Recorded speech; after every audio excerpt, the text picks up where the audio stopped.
તરફ વડોદરાવાસીઓ માટે રાહતના સમાચાર છે અને તે એક વિશ્વામિત્રી નદીની સપાટીમાં ઘટાડો થતા જ ધીમે ધીમે હવે શહેરમાં પૂરના પાણી ઓસરી રહ્યા છે। જી હા, વડોદરામાં જનજીવન ઠાડે પડી રહ્યું હોય તેવા દ્રશ્યો સામે આવી રહ્યા છે। આપની સ્ક્રીન પર દેખાતા બે દ્રશ્યો જ તે વાતની સાબિતી આપી રહ્યા છે। આ દ્રશ્યો ફતેગંજના L&T સર્કલના છે।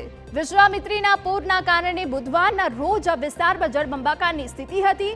સમગ્ર વિસ્તાર એવો ભાસી રહ્યો હતો કે જાણે અહીં સમુદ્ર હોય, પરંતુ હાલ અહીં પૂરના પાણી સંપૂર્ણપણે ઓસરી ચૂક્યા છે અને વાહન વ્યવહાર રાબેતા મુજબ શરૂ થઈ ગયો છે। બીજી તસવીર મુક્તાનંદ સર્કલ વિસ્તારમાંથી સામે આવી રહી છે। ધોધમાર વરસાદ અને વિશ્વામિત્રીમાં પૂરને પગલે મુક્તાનંદ સર્કલ અને તેની આસપાસના વિસ્તારમાં પાણી ફરી વળ્યા હતા।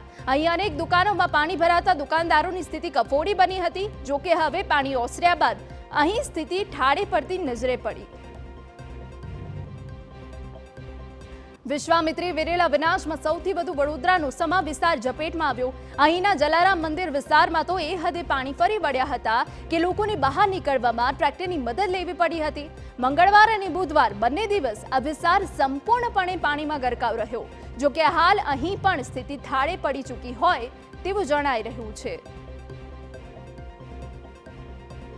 તો સમા વિસ્તારમાં આવેલ રેવાણિયા સોસાયટીમાં પણ હવે સ્થિતિ સામાન્ય બની રહી છે। મંગળવારના રોજ આ સોસાયટી બહાર નદીઓ વહેતી હોય તેવા દ્રશ્યો જોવા મળ્યા।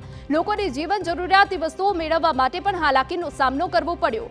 ગુંટણસામાં પાણીએ લોકોની સ્થિતિ કફોડી કરી હતી, પરંતુ હવે પૂરના પાણી ઓસરતા લોકોએ રાહતનો શ્વાસ લીધો।